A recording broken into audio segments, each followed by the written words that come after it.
If you asked NFL fans what the best of the league looks like, chances are you're going to get a list comprised of mostly quarterbacks. And that's understandable. It's not only the most scrutinized position on the field, but it's also directly responsible for the most.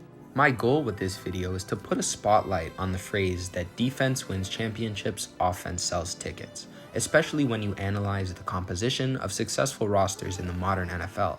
One thing that I think fans don't acknowledge enough is the presence of a dominant pass rusher being in the mix for basically every successful team.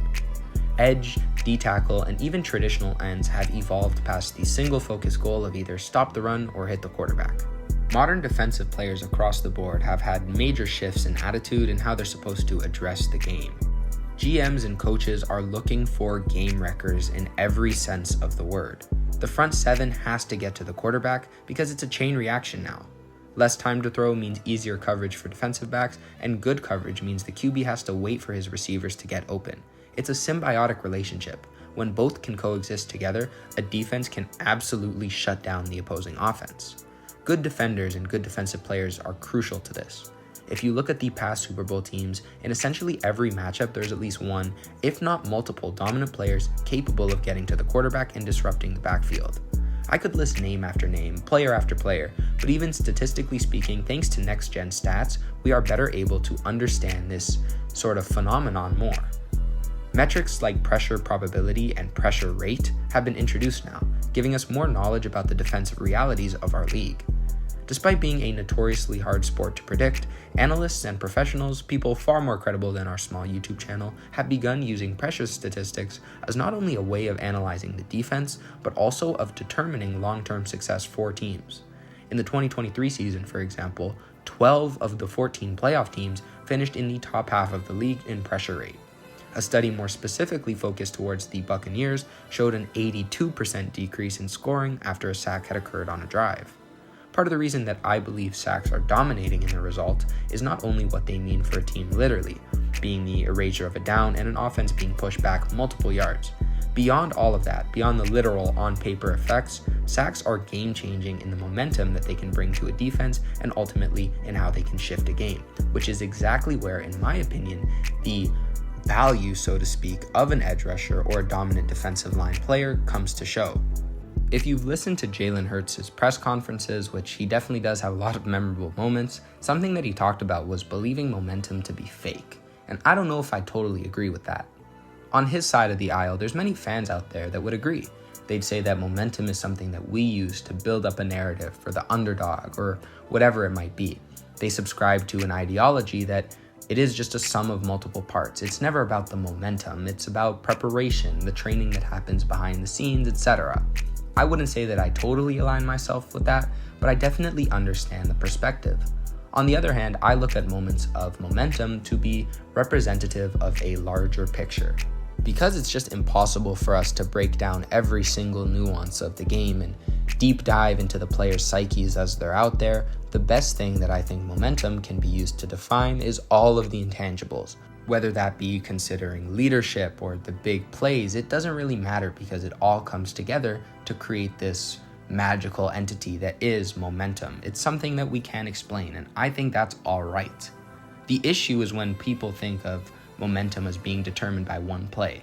One play definitely can shift a team's attitude and it can lead to things, but it only does really have a lasting effect if the team manages to capitalize on it in the following moments.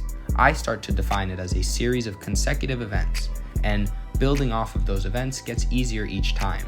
When you look at playoff caliber NFL teams, there's a lot of similarities there. Most of them are built similarly in mind, and they have similar paper matchups, really, when you look at it. There's not a huge difference between the 1 seed and the 2 seed, especially not in today's NFL. So when you can't measure something with PFF or advanced statistics, it can be hard to find what the actual reason for one team being better than the other is. And I think that mentality, momentum, intangibles, whatever you want to call it, ends up being the deciding factor for a lot of games. It's why I think pass rushers are so important. In the regular season, momentum might matter less. Stakes are a lot lower and individual moments matter less over the span of a long season. But in the playoffs, when the best teams are playing, individual moments can often be pivotal in putting one team over the other. These teams that are so well built, when they play against each other, Managing the chaos and the swings that happen over the course of a football game becomes an attribute. It's that intangible thing that we can't decipher. That is what I believe it to be, a way of controlling and also creating chaos at times. Throughout his career, there have been few better at creating that chaos than Von Miller, and I think he's a perfect case study in why this edge rusher position is so important, because he was able to take over games. In his best season with no fly zone, he averaged 6.4 pressures per game as an edge rusher. Von was not just loud, even with the dance moves after a sack, but he was constantly present on every single down, and that continuous effort eventually got through the offensive line and reached the quarterback. It wore the whole team down. Von was a consistent contributor in momentum because he was always there and he never wavered. His ridiculous performance throughout the playoffs was a huge difference maker for Denver. Because of his blend of these extremely rare physical gifts with an explosive first step, incredible bend, elite closing speed, he was kind of unblockable in one-on-one situations. Teams had to commit tight ends, they had to commit running backs or slide protection just to try to slow him down. What set him apart wasn't that he was racking up the sacks, it was when and how he did it. In the AFC Championship, he didn't just sack Tom Brady, but he also hit him 5 times. He was a consistent thorn in that side, and he picked them off and threw off the Patriots' entire offensive rhythm. In Super Bowl 50, Denver's offense only put up 194 yards. They didn't even struggle either. They were just dealing with incredibly short fields, possession after possession. Because despite, the Panthers not being as well-rounded, especially not as well-rounded on defense as the Broncos, but Cam Newton, for example, was a lot better than Peyton Manning. Peyton was actually pretty terrible that season.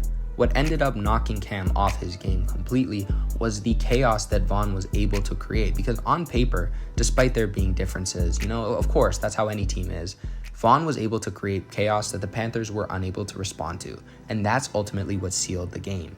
There were few moments as momentum shifting as Von's 2 strip sacks. They have followed Cam honestly throughout his career with the deciding not to jump, whatever. It's those moments that put teams on the back end. That is what makes these Super Bowl winning teams as good as they are, being able to thrive in these situations that really no one else is. These high-powered offenses, like the Panthers, became one-dimensional because of this high-quality demonstration of chaos creating, of game wrecking. Alongside DeMarcus Ware and other key figures, their defensive line operated as one single unit.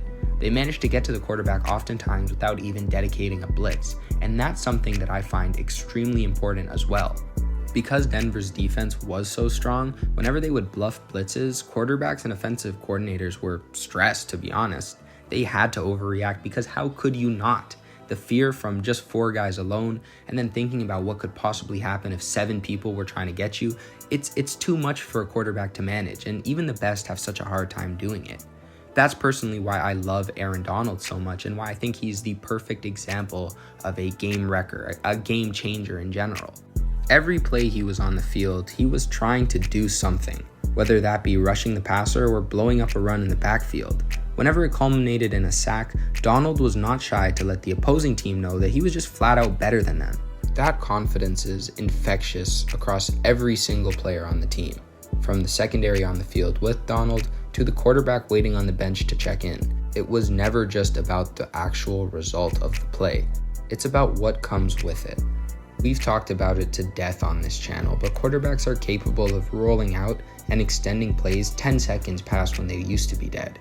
It means that the defense, and especially the secondary, has so much extra pressure on it. They have to react to these receivers that are being directed by their quarterbacks that are already out of the pocket. It makes coverage so much harder. So the way of negating that, of countering that really, is by putting quarterbacks on the back foot, by forcing them to react instead of letting the defensive backs suffer. That skill of being able to reduce a quarterback's window has become the defining staple in many championship teams. It turns bad teams good teams great, and great teams into Super Bowl winners. Thanks for watching another video here on DNA Sports. As we build up a schedule and try to find consistency throughout the school year, we'd really appreciate it if you could turn notifications on, that way you'd never miss an upload. We thank you guys so much for all the support on these recent videos, and we'll see you all in the next one.